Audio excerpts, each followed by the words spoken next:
Halo, apa kabar? Saya Benny Dermawan. Selamat datang di era digital di mana teknologi terus mengubah dunia. Mari kita jelajahi bersama perkembangan sains, hobi, dan teknologi saat ini dalam CNN Indonesia Tech. Dan di episode kali ini kami punya beberapa informasi menarik di antaranya. Tidak hanya fokus pada produksi rutin, PT Inka kini gencar melahirkan berbagai inovasi untuk menjawab tantangan transportasi masa depan. Mulai dari tram baterai dengan teknologi otonom hingga gerbong listrik hopper yang mampu memangkas waktu bongkar muat. Tren konsumsi protein dunia kini tengah mengalami perubahan signifikan seiring dengan meningkatnya harga daging sapi dan kesadaran akan kesehatan. Sebuah inovasi pun dikembangkan berupa protein seimbang dengan mencampurkan bahan nabati dengan daging asli. Penasaran? Karena itu langsung saja kita mulai CNN Indonesia Tech sekarang.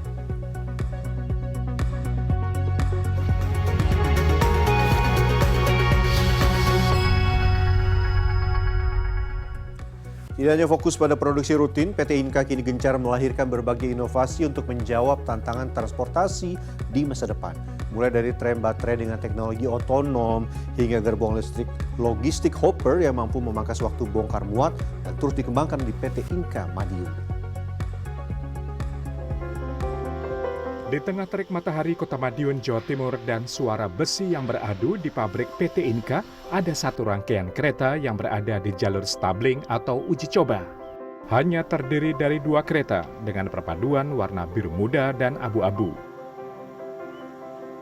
Inilah perwarupa tram baterai, salah satu inovasi PT Inka untuk mobilitas perkotaan berbasis green energy.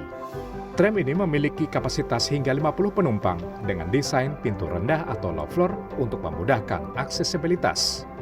Dengan kecepatan maksimal 70 km per jam, tram ini mampu menempuh jarak 90 km dalam sekali pengisian daya. Namun daya tarik utama perwarupa ini bukan sekadar pada sumber energinya, melainkan kecerdasan buatan yang disematkan di dalamnya. Melalui kolaborasi bersama ITB dan LPDP, PT Inka menyempurnakan sistem otonom agar tram ini mampu mendeteksi kendaraan lain sekaligus mengambil keputusan mandiri saat berbagi ruang di jalan raya. Pengujian di lintas stasiun Purwosari hingga Solo Kota November 2024 menjadi krusial untuk mengambil data akurasi sensor saat tram berdampingan langsung dengan kendaraan bermotor. PT Inka dan pemerintah Kota Bogor telah menandatangani MOU untuk pengembangan sistem transportasi massal berbasis tram di Kota Bogor.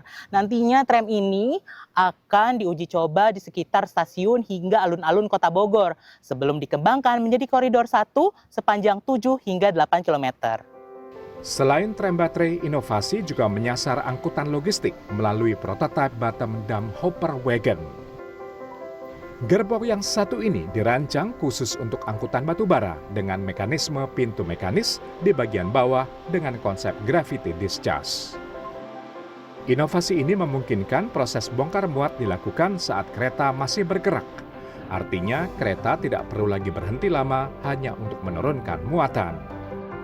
Di jalur angkutan batubara yang padat seperti di Sumatera Selatan dan Lampung, efisiensi ini sangat penting untuk mempercepat alur pengiriman batubara tanpa menyebabkan antrean panjang di area pembongkaran serta mengurangi waktu tunggu dan bottleneck di titik bongkar sehingga siklus operasi menjadi jauh lebih cepat dan kapasitas angkut meningkat. Dengan alur yang lebih lancar, distribusi menjadi lebih andal dan terjadwal yang akhirnya dapat meningkatkan produktivitas logistik batubara. Pengembangan berbagai perwarupa ini bukanlah proyek tunggal PT Inka semata. Tercapainya inovasi merupakan buah dari kolaborasi lintas sektor dengan dukungan pendanaan dari Badan Riset dan Inovasi Nasional serta fasilitas dari Kementerian Perindustrian. Ya, tentunya inovasi melalui prototipe kami ini ya, prototipe yang kami hasilkan ini, ya kami berharap ini dapat menjawab kebutuhan dari PT KAI ya sebagai salah satu, bahkan saat ini kan masih yang terbesar pemesan produk kami ya. Tentunya kami sangat berharap prototipe kami ini dapat menjawab kebutuhan mereka.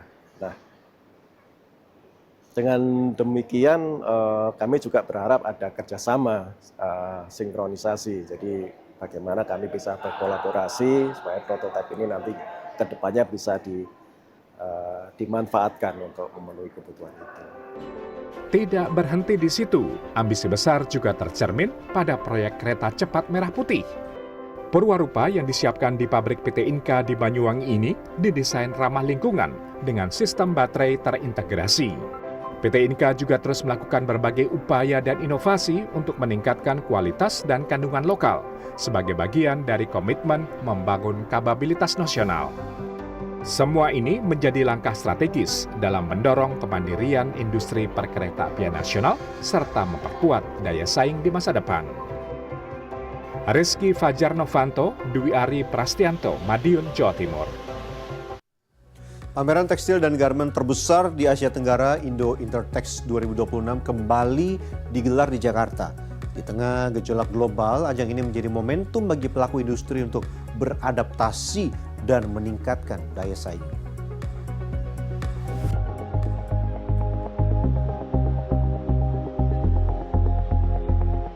Ratusan peserta dari dalam dan luar negeri meramaikan pameran Indo Intertex 2026 di J-Expo Kemayoran, Jakarta. Pameran ini menampilkan beragam inovasi teknologi terbaru di sektor tekstil dan garmen, mulai dari mesin produksi hingga sistem otomatisasi industri. Menteri Perdagangan Budi Santoso menyampaikan, pelaku usaha tidak perlu terus bergantung pada supplier luar negeri, melainkan mulai mengembangkan produk dan inovasi sendiri.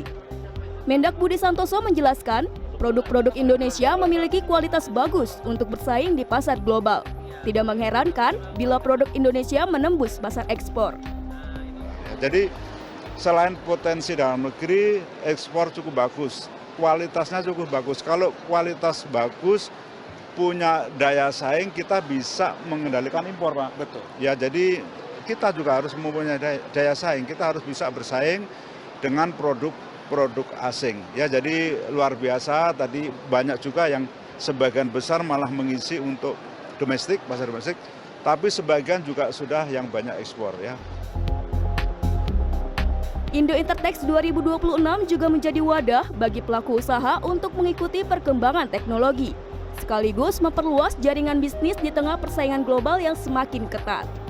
Pelaku industri menilai, adaptasi dan inovasi menjadi kunci utama agar dapat bertahan sekaligus memberikan nilai tambah bagi konsumen.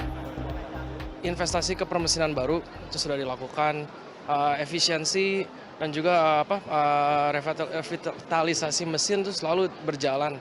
Sebetulnya produk kita tuh secara besar masih kompetitif dan mata rantai Indonesia dibandingkan negara ASEAN lain masih bisa dibilang termasuk lengkap.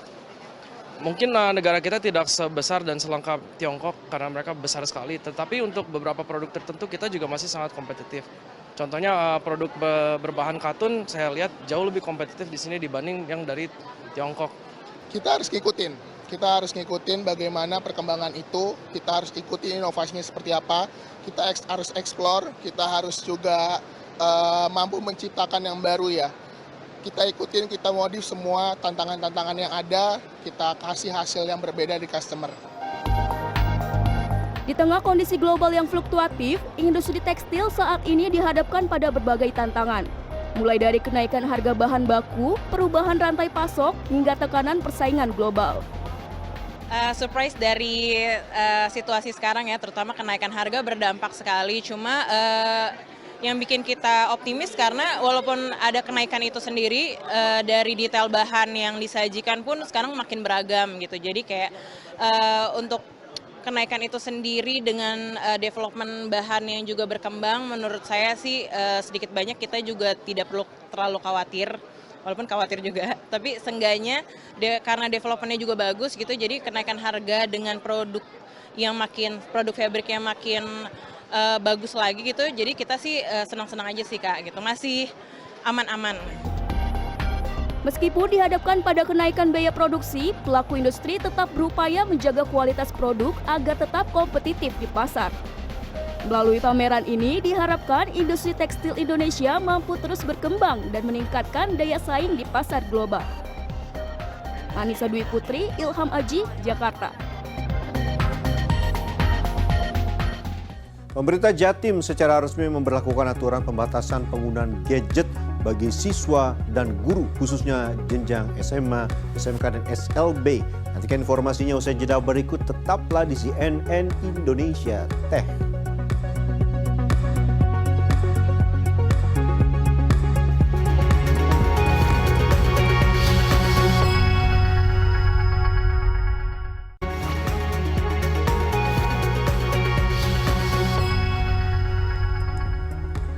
Pembatasan penggunaan gadget di lingkungan sekolah kini menjadi perhatian khusus pemerintah Jawa Timur. Pemerintah Jatim secara resmi memberlakukan aturan pembatasan penggunaan gadget bagi siswa dan guru, khususnya jenjang SMA, SMK, dan SLB. Kebijakan ini bertujuan untuk meningkatkan fokus belajar dan interaksi sosial antar siswa di sekolah. Kecanggihan teknologi ibarat pedang bermata dua. Di satu sisi menimbulkan dampak positif, namun di sisi lain dapat menimbulkan dampak negatif jika tidak digunakan dengan bijaksana. Ya, guna menciptakan ekosistem pembelajaran yang berkualitas, pemerintah Provinsi Jawa Timur menerapkan kebijakan pembatasan gawai di lingkungan sekolah, khususnya jenjang SMA, SMK, dan SLB. Tentu kebijakan ini dikaji dengan tujuan yang baik agar fokus belajar dan interaksi sosial siswa sekolah tidak teralihkan dengan kecanggihan teknologi. Nyatanya, jauh sebelum kebijakan ini dikeluarkan, sejumlah SMA di Jawa Timur sudah lebih dulu menerapkan pembatasan gadget di lingkungannya. Salah satunya di SMA Kristen Petra II Surabaya. Menurut pihak sekolah, siswa tetap diperkenankan membawa gadget, namun saat proses pembelajaran, seluruh HP dikumpulkan dalam loker yang sudah disediakan. Penggunaan gadget bisa dilakukan jika ada kaitannya dengan pembelajaran kelas atau ada sesuatu hal yang penting. Itu pun harus dilakukan dengan pengawasan guru. Selain itu, untuk meminimalisir paparan gadget, pihak sekolah juga melakukan berbagai inovasi kegiatan yang lebih memfokuskan siswanya pada aktivitas fisik dan kreativitas. Di sekolah juga ada edukasi terkait bijak menggunakan gadget, supaya itu mengurangi terjadinya cyberbullying dan sebagainya. Jadi kami mengundang profesional bekerja sama dengan perguruan tinggi memang ya untuk memberikan edukasi ke anak-anak terkait pembatasan penggunaan gadget ini dan juga tentang undang-undang ITE karena kita kesulitan kalau itu sampai menimpa mereka begitu. Pembatasan penggunaan gadget di lingkungan sekolah nyatanya juga disambut baik oleh siswa SMA Kristen Petra II Surabaya ini. Selama penerapan pembatasan, justru siswa banyak mendapatkan manfaat yang tentunya berpengaruh dalam akademis dan pertumbuhan sosial masing-masing. Kita ini adalah generasi digital. Kita ini banyak, semuanya pasti menggunakan namanya handphone dan media sosial. Tapi sayangnya kita tahu ya, itu pasti ada dampak buruk dan negatifnya. Dan negatifnya ini yang kita tahu itu biasanya menjadi, media sosial ini biasanya menjadi sebuah platform untuk melakukan hal yang sayangnya bisa bilang negatif. Nah, tapi untungnya karena di Petra 2 ini kita dilakukan adanya pembatasan HP. Kita ini diajarkan buat menjadi siswa yang bertanggung jawab, buat fokus dan respect. Terutama kayak misal di kelas, kita jadi fokus nih buat belajar, benar-benar fokus dengan pelajaran, kemudian kita juga berdiskusi dengan teman terkait dengan hal-hal positif yang berkaitan dengan sekolah. Selain SMA Kristen Petra II Surabaya, ada lagi sekolah lain yang sudah melakukan pembatasan gadget sejak lama.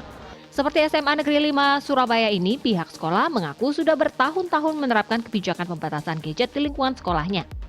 Selain menyediakan tempat penyimpanan khusus, pihak sekolah juga kerap memberikan sosialisasi terhadap siswa untuk bijaksana dalam penggunaan gadget. Dampaknya pun mulai terasa. Siswa-siswa lebih fokus dalam pembelajaran, sehingga para siswa lebih mudah dalam menggali potensi diri.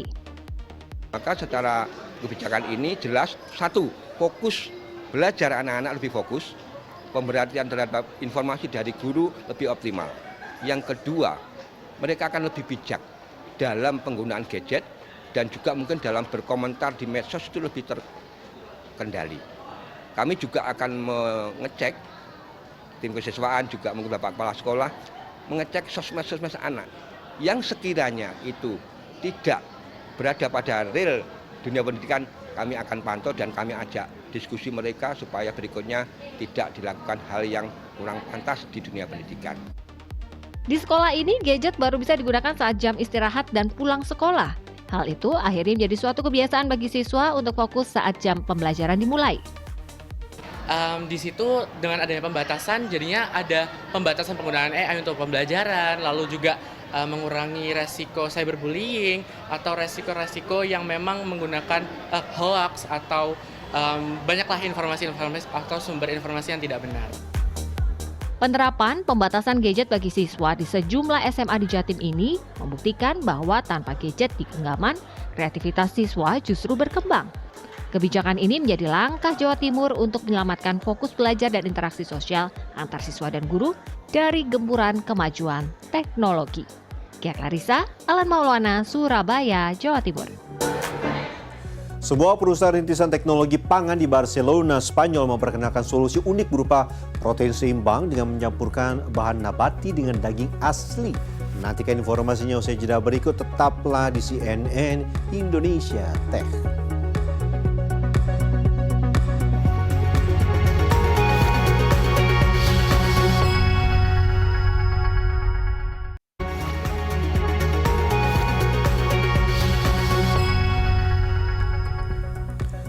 Saat ayahnya dinyatakan hilang, seorang insinyur perangkat lunak di Louisville, Kentucky, Amerika Serikat menciptakan sebuah alat berbasis kecerdasan buatan dengan harapan bisa menemukannya. Meskipun alat ini tidak berhasil menemukan sang ayah tepat waktu, inovasi ini memberikan harapan baru bagi keluarga lain yang sedang mencari orang terkasih.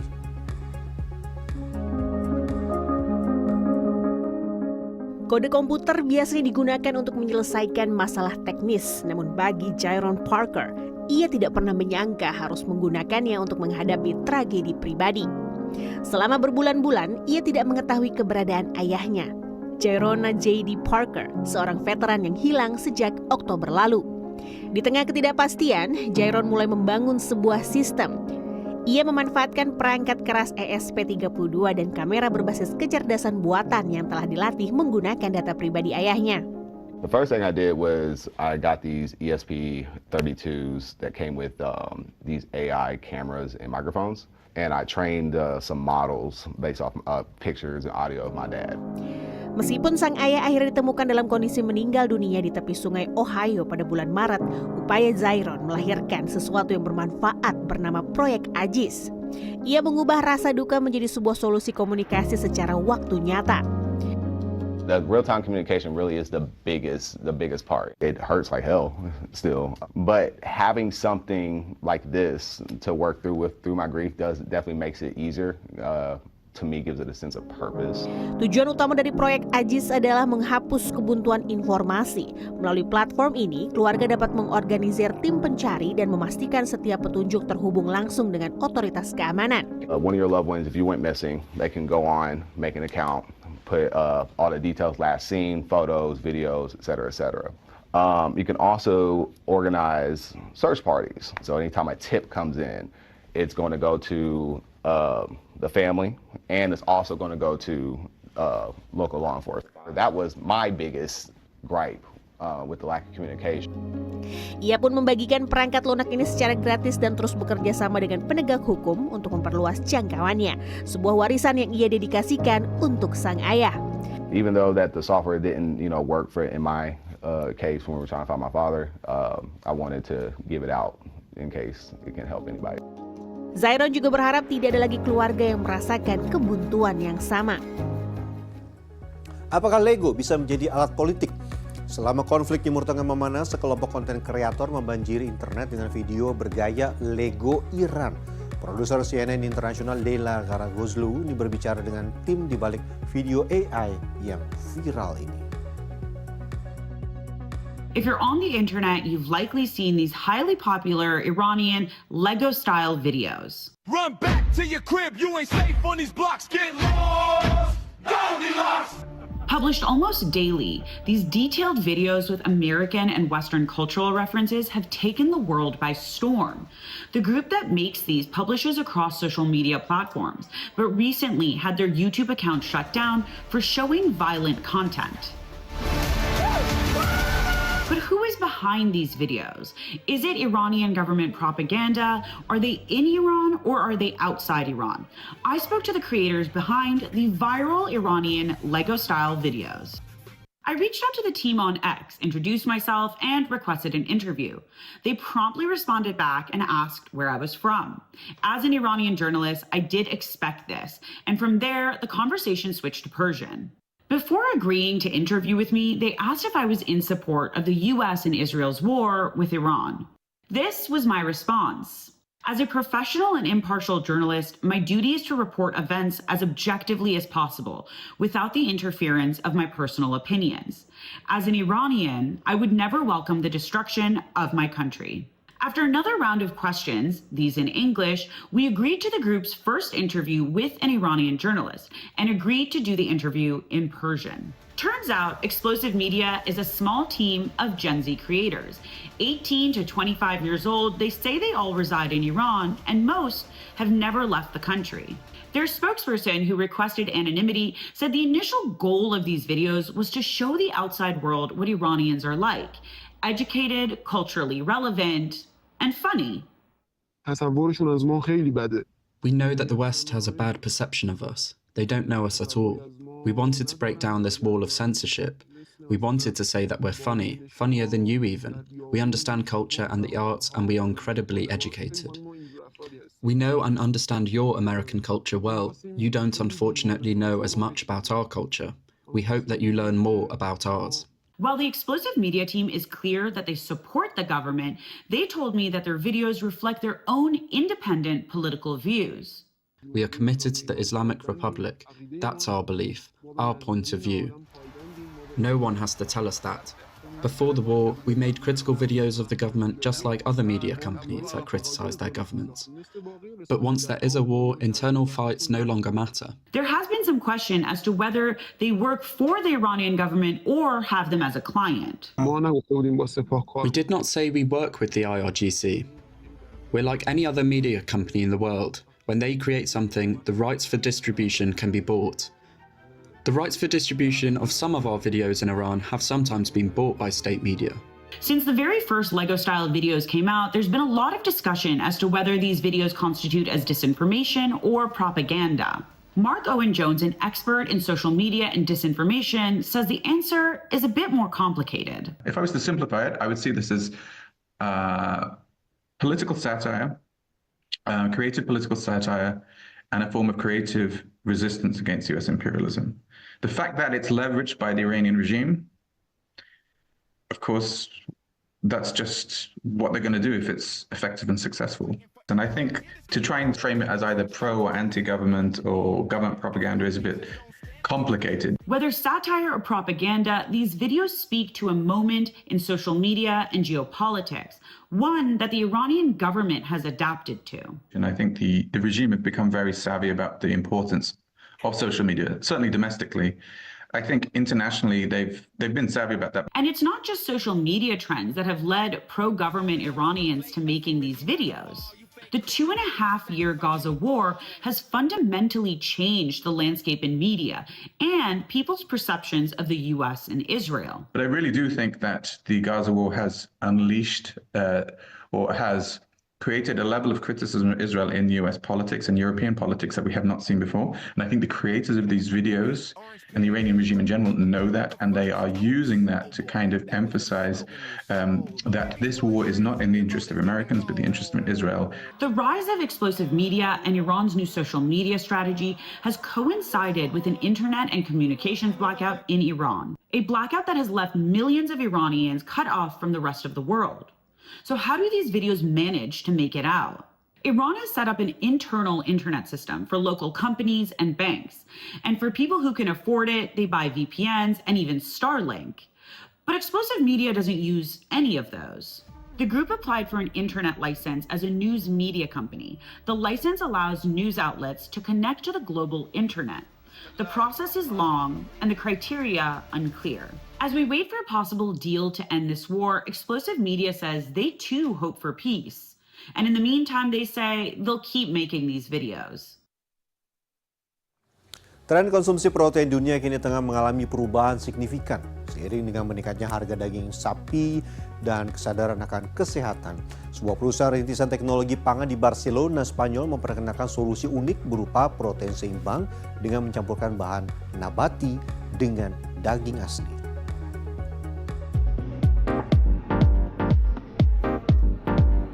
Nova Meat, sebuah startup asal Spanyol, kini tengah memperluas jangkauannya dengan memasok bahan berbasis nabati kepada para pengolah daging. Berbeda dengan produk vegan sepenuhnya, perusahaan ini fokus pada konsep protein seimbang yang dapat dicampurkan langsung ke dalam daging sapi cincang. Teknologi yang telah dipatenkan ini menghasilkan tekstur serat yang sangat mirip dengan daging asli, sehingga dapat digunakan untuk berbagai jenis olahan makanan. I believe this is the future of protein. The future is about protein diversification, and in some cases it's plant-based, in some cases it's meat, in some cases it's a balanced protein, which is a mix of both, it's a synergy of both.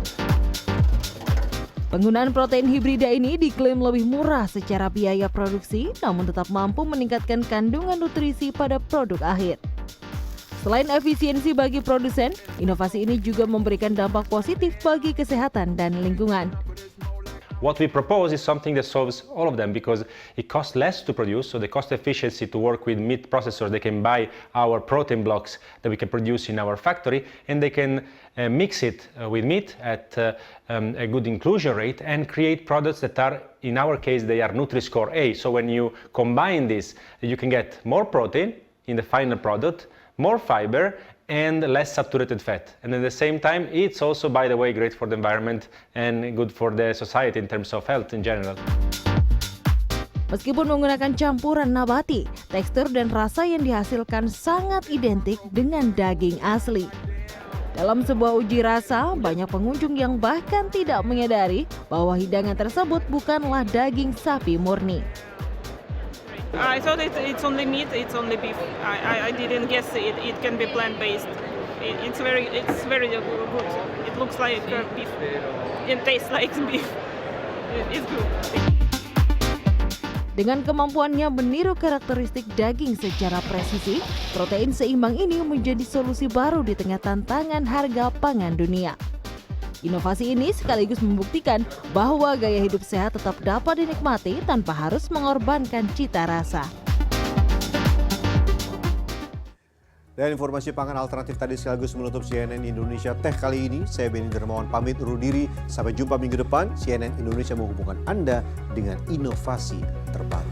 Sampai jumpa.